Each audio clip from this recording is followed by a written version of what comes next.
I feel like this video has been really overdue.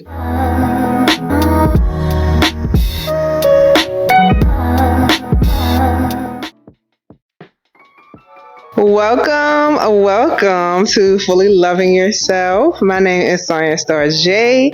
If you are new here, welcome. And if you are returning, welcome back. I feel like this video has been really overdue. A lot of y'all have been asking me in the comments about updates. And so here we are. We are doing an update. Today, we are getting into the healthy habits that I've been using to manage and shrink fibroids. Now, it's been a journey for sure. And I was sharing the journey via vlogs. But I had to stop because I went back to work and it was really complicated to vlog and work. But I wanted to come back and give y'all the tea. I wanted to give y'all some updates on what I've been doing, what's been working, because y'all been asking. So let's get into it. If you are not yet subscribed to the channel, please become one of my loved ones and join the community. Now, in this video, I don't want to make this too long. I do want to let y'all know what's been working, but I will be filming a full detailed video on what I've been doing in detail, how it's been working on the Fully Loving Yourself podcast. It will be linked in the description box below. So let me just get into it. Now, I know a lot of women joined my page or found my page through me sharing that I wanted to learn how to shrink and heal my fibroids, because I had seen so many women that had done it and they were successful, and I knew I could be in the number and have, okay? And it's not easy. So I do want to make a disclaimer that if you are a woman who was diagnosed with fibroids, whether it was a long time ago or it was recently, that the journey to healing, it ain't easy. Okay, it is hard work, but it's possible. And I'm actually in the end of my luteal phase. Like, my period's due in 2 weeks. I ain't cramping, nothing, like no PMS symptoms. And it's just amazing to be in this space, because before, this wasn't my life. And I know that y'all can achieve this too. Like, it's possible for all of us to live a balanced, healthy, pain-free life, ladies. So let me stop bumping my gums and get into it. Now, the first thing that I did on this journey was educate myself. Okay, I did a lot of research. I watched a lot of videos. I read a lot of research articles. I went searching for the answers that my doctors weren't giving me. And like in my previous video, if you watched it, all of the gynecologists that I've seen told me to get surgery. My doctor, my PCP, was the one that told me, like, you can heal and shrink these with diet and lifestyle. And I'm like, period. Okay. So there are a lot of research studies out there that tell you what things contribute to fibroid growth. I share so much information in videos and resources in the community tab, which is why you need to become one of my loved ones so that you can get access to those resources when I share them, right? But doing research, reading books. I just ordered a new book called In the Flow. It talks about hormonal balancing, cycle syncing, all of the things. Okay, so the first thing that I did was educated myself, and I didn't take no for an answer. I advocated for myself. I looked into different practitioners, holistic health and womb wellness coaches. They've helped me on this entire journey. And every single video, I share the people that I'm connected to in the description box at the bottom. So I'm giving y'all the resources. Okay. So once I started educating myself and talking to holistic health and womb wellness coaches, they were very big on diet and lifestyle, obviously. And so I went to my naturopathic holistic health doctor, and she told me things I needed to eliminate from my diet and things that I needed to add. And so I removed a lot of things, y'all. And every time I do this video, I forget everything that I did, that everything that I took out of my diet. So I stopped drinking, which was huge. I removed alcohol, fried foods, dairy, meat, caffeine for the most part. Sometimes I'll have a matcha here and there. They say that green tea is actually good for shrinking fibroids, but caffeine isn't. So it's like, I don't know. Do what you feel. And then lastly, soy, gluten, sugar, and fried foods. I seen the most success when I got rid of gluten, sugar, and soy. Now, some people are able to be successful and still be able to eat some of these things. But for me and my body, it wasn't messing with the other things. Like it just, my body did not agree with the things. And when I removed them, my belly shrunk. So that's what I did. Take everything with a grain of salt. I ain't no doctor. I'm just letting you know what I did. Also, I want to mention that healing your fibroids is bigger than just diet and lifestyle.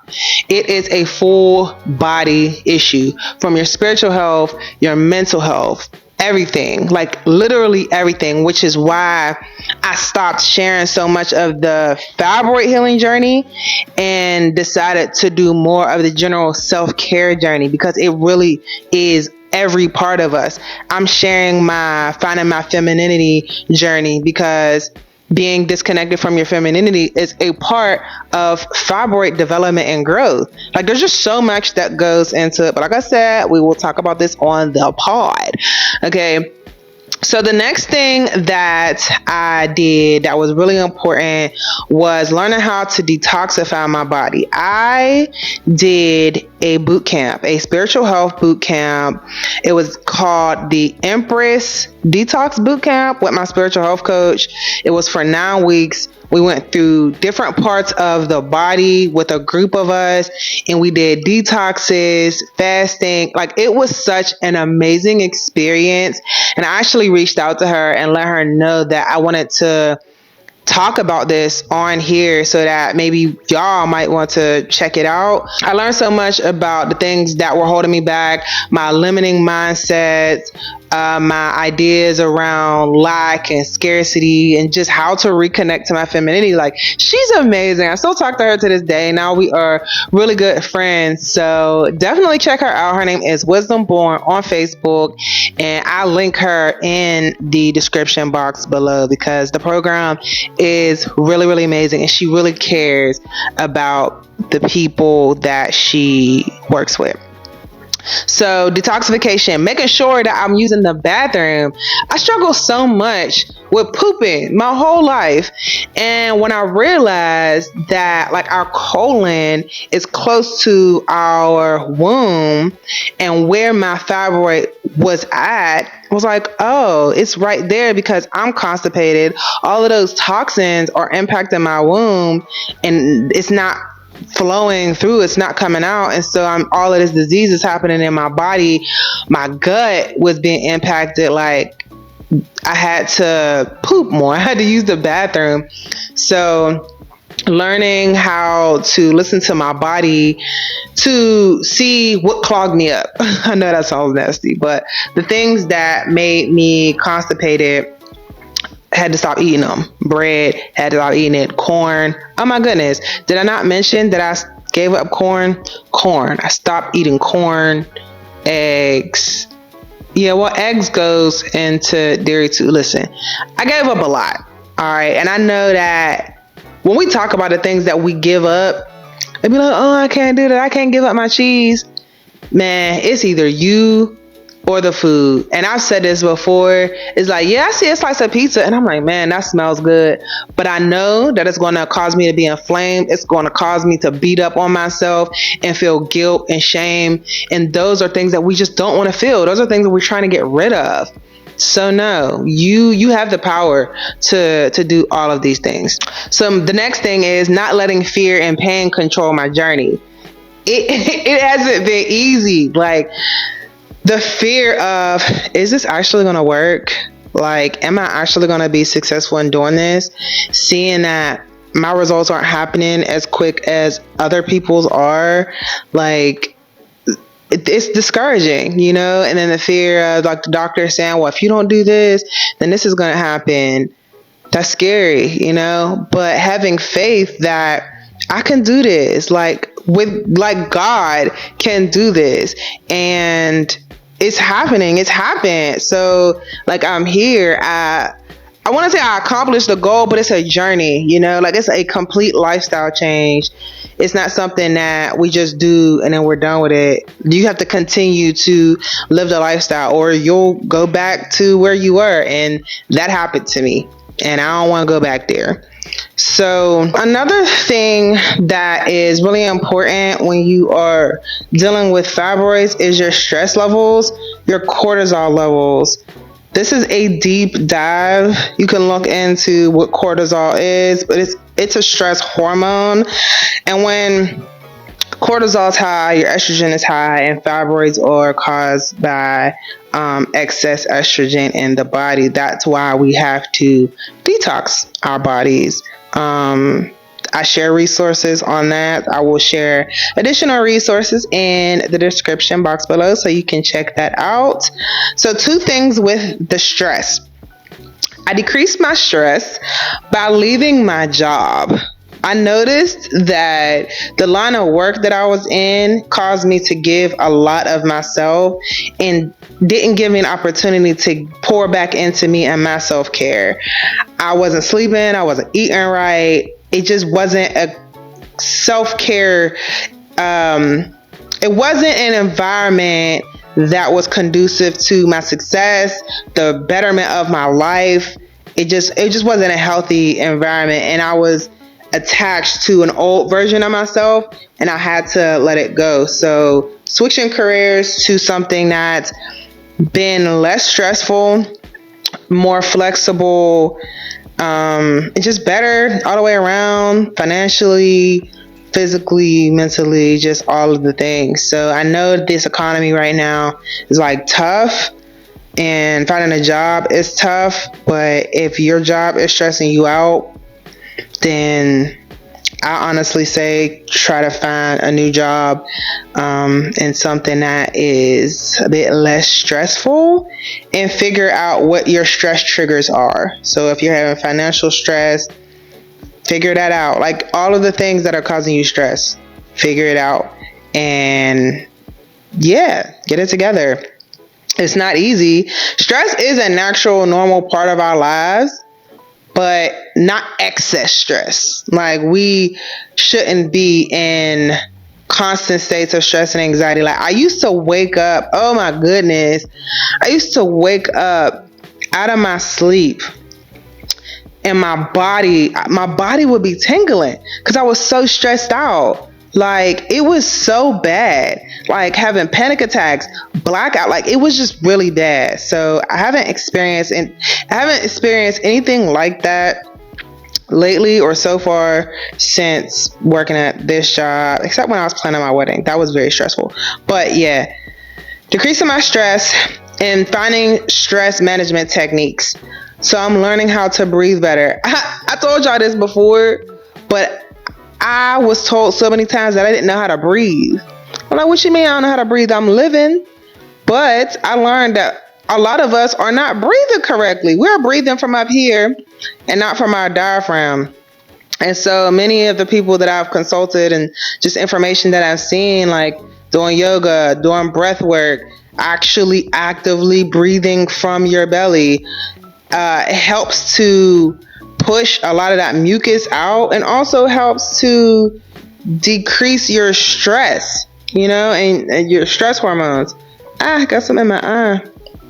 So learning how to breathe correctly when you are in stressful situations. Stressful situations. How do you handle that?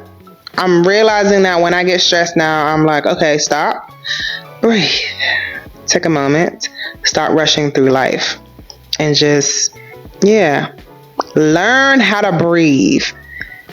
Another thing about stress is I stopped stressing about the fibroids. I realized that I was so connected to the existence of the fibroids. And I was stressing over their existence. I was stressing over, oh my God, I'm never going to be able to have kids. And oh my God, I'm getting older and this and that third. Instead of just doing what I know that I need to do to heal them and not giving them so much power. That's another reason why I stopped sharing like the fibroid healing diaries and like not necessarily focusing on the fibroids, but just focusing on the self-care. Because like I said, it's a full body thing. We have to focus on our entire body, spirit, mind, everything in order to heal this disease or any other disease.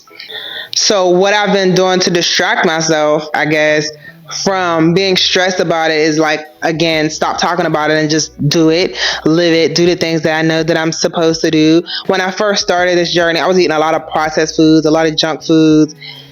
That was not warranting me no success. Like when I started sharing my journey, I was like fresh starting out, eating processed mac and cheese and like vegan fried foods and stuff. And it's like, girl, none of that is helping you.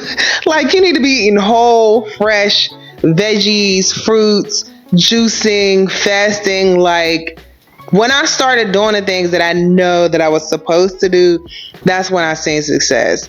And it's a journey. You got to start somewhere. Like for people who are like, I can't give up baked mac and cheese. You might have to start eating the processed mac and cheese in a box just to get you prepared for the fact that you ain't going to be able to eat that mac and cheese no more, honey. So do what you got to do, right? And getting back into my hobbies, experiencing joy, getting back into the things that bring me light and sunshine and happiness in my life. Like I was sharing with y'all that I'm in my hobby era. I'm going dancing, skating, coloring, painting. We are doing our first silent book club meetup. Like we are taking our life back into our hands and we're living. We are not just waking up, rolling out of bed, going to work, coming home, eating, and going to sleep. That ain't living. We got to take a little bit of time to pour into ourselves and make sure that we are loving our life. Yeah, we gotta love our life, man. Floral arrangements too. I'm sitting here looking at my flowers like, getting flowers. Buy yourself flowers and tapping in to what makes you, loving on you. The next thing I did, there's something else that keeps popping in my head, but I keep talking and forgetting it. But somebody just commented on my video and asked for me to speak on the emotional healing in connection to fibroids. That is oh my gosh, I didn't realize how big emotional healing and fibroids was until I started talking to my holistic practitioners and going through the spiritual health detox boot camp. Because I am somebody, I'm very sensitive, I'm very emotional, cancer gang, stand up. And I've always suppressed that sensitivity because I was told, stop crying. Why you always crying? Or, just always being shamed for being who I naturally am, which is a sensitive, vulnerable, passionate person.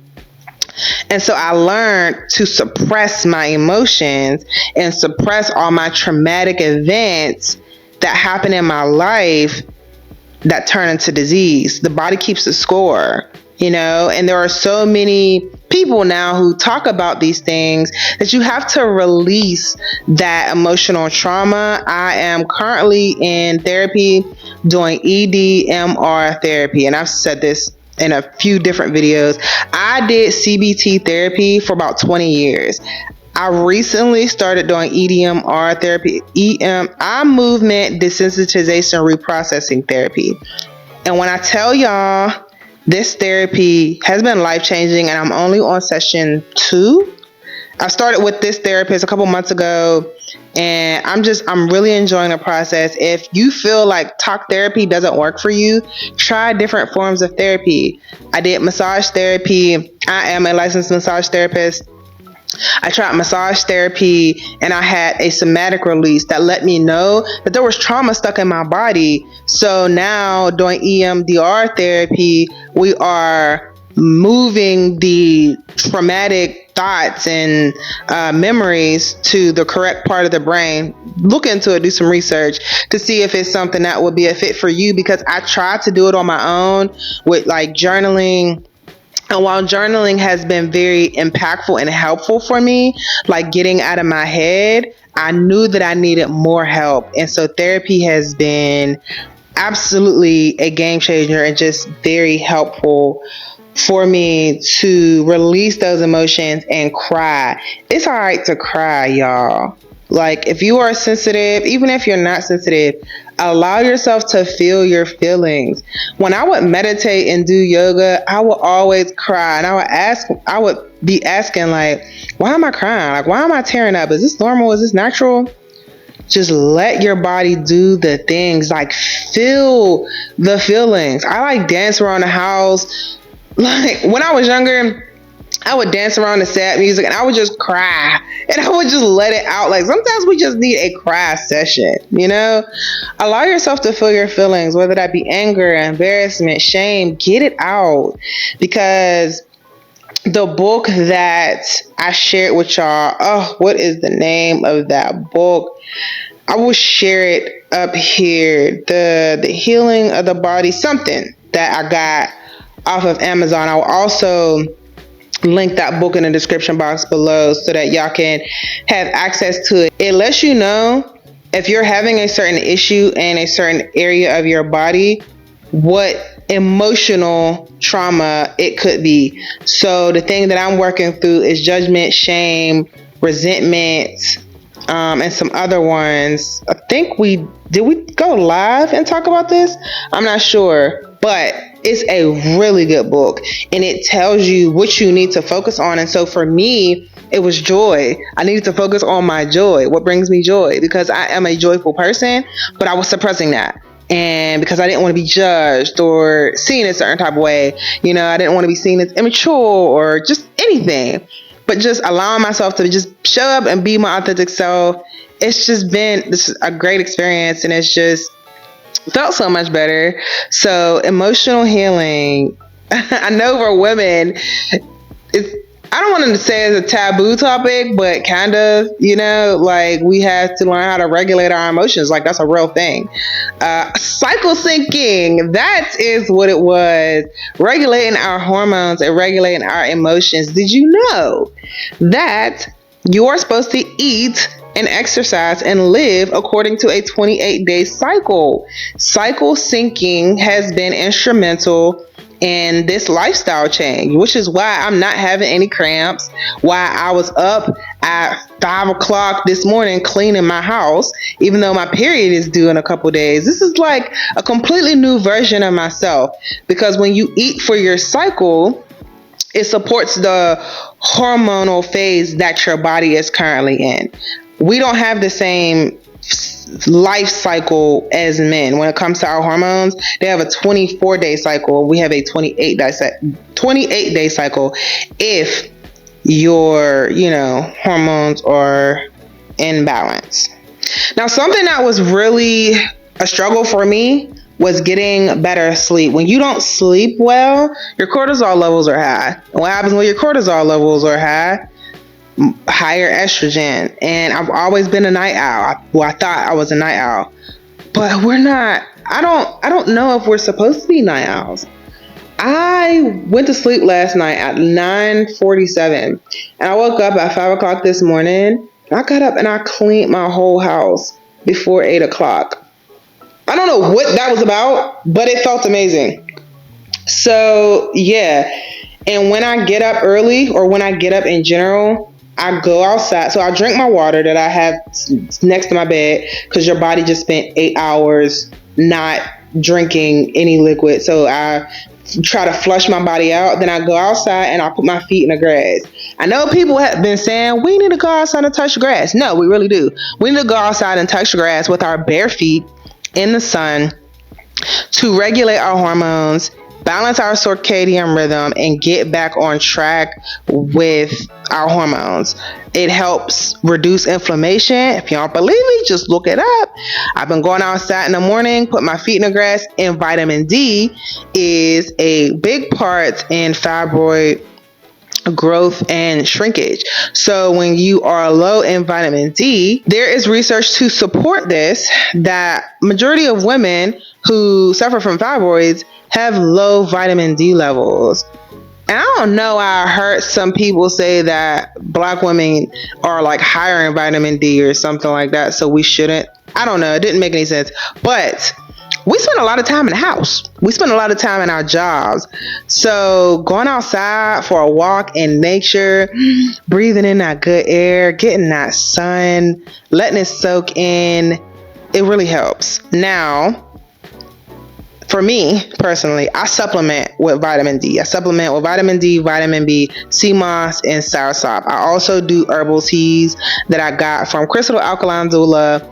And I got my sea moss from Are You Privy right here on YouTube.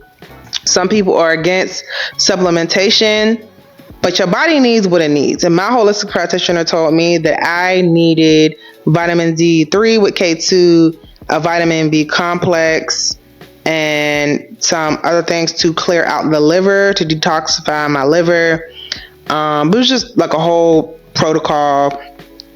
And yeah, so those are the things that were recommended to me.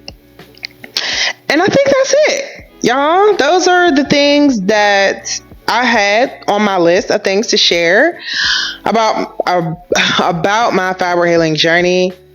Now, another thing that I did not do was I didn't continue to go back and forth to the hospital during this process. I just listened to my body. And I was able to heal the anemia. Oh, that's what it was. The gut health. The reason why I struggled in the beginning with healing my fibroids was because I was dealing with a stomach bacteria. And that was very stressful. It was very stressful. But once I got the stomach bacteria cleared up, I was able to then move on to the next thing, which was dealing with the fibroids. So your gut and your colon are they are integral pieces of the healing process. So if your gut isn't healthy, your gut's out of balance and out of whack, then that's going to directly impact your womb. It's going to impact your colon, which then impacts your womb. So prioritizing your gut health and your mental health and your colon health. Make sure you're using the bathroom. Make sure you're drinking enough water and hydrating. Coconut water, eating hydrating fruits and vegetables. Did I not talk about faith? I don't think I talked about faith in this. Fasting and faith. Fasting and faith are also two really big things that I did. You have to believe that you can heal your body. You have to believe in yourself. Our bodies can heal themselves. God can heal you. Whatever you believe in spiritually, God can heal you. Okay. I went back to Bible study. I'm surrounding myself with people who pour into me. I'm getting rid of the toxicity in my life. As far as like relationships, friendships, jobs, all of those things. Get rid of the toxicity in your life and watch your healing begin and bloom. So if y'all want more information on my journey and everything that I did, please check out the podcast, the Fully Loving Yourself podcast. I don't know if it will be live by the time y'all see this video, but it will be coming live. I also have resources for y'all in the description box below. I have a 14-day raw vegan meal plan. I also am going to be releasing a fibroid fighter toolkit. kit, which is going to have my 30 Days to a Better Period ebook, plus a planner, tracker, all of the things inside of it to help you along your fibroid healing journey, because it is a journey and you gotta be held accountable. You gotta hold yourself accountable. So that's going to be in the description box below as well. You'll be able to have access to a meal plan. You'll have access to a list of foods to eat for plant-based eaters. If you are somebody who is still going to be eating meat, that's fine. That's fine. I love that there are so many women now who are becoming aware of this and are sharing their journey. So I'm really excited for all of us on this healing journey. This is amazing. This has been awesome. So again, please check out my website, www.fullylovingyourself.com, to get access to my digital products and merchandise and resources. We are on this journey together, okay? And I'm so grateful for everybody who has been on this journey with me, who have tapped in and encouraged me on the days when I just was like, I can't do this no more. But everybody who's been in the comments sharing love and sharing resources, y'all are amazing. Y'all are dope. Thanks for this community that we've built. Again, if you are not a part of the community, become one of my loved ones. Right there in the description box, or the subscribe button, go ahead and hit that. I hope this video was valuable and it answered the questions that y'all have. Okay, if you have any more questions after this video, please feel free to ask what the questions are. I more than likely will be transitioning this topic to the podcast. So make sure you're subscribed to the Fully Loving Yourself podcast. I'm excited. It's an exciting time. I'm doing what brings me joy. And I pray that you all do what brings you joy as well. That is all I have for you all today. I pray that this video was as valuable to you as I would like for it to be. Definitely share some other tips and tricks in the comments below for the rest of our loved ones community. And I will catch y'all in the next video. Bye.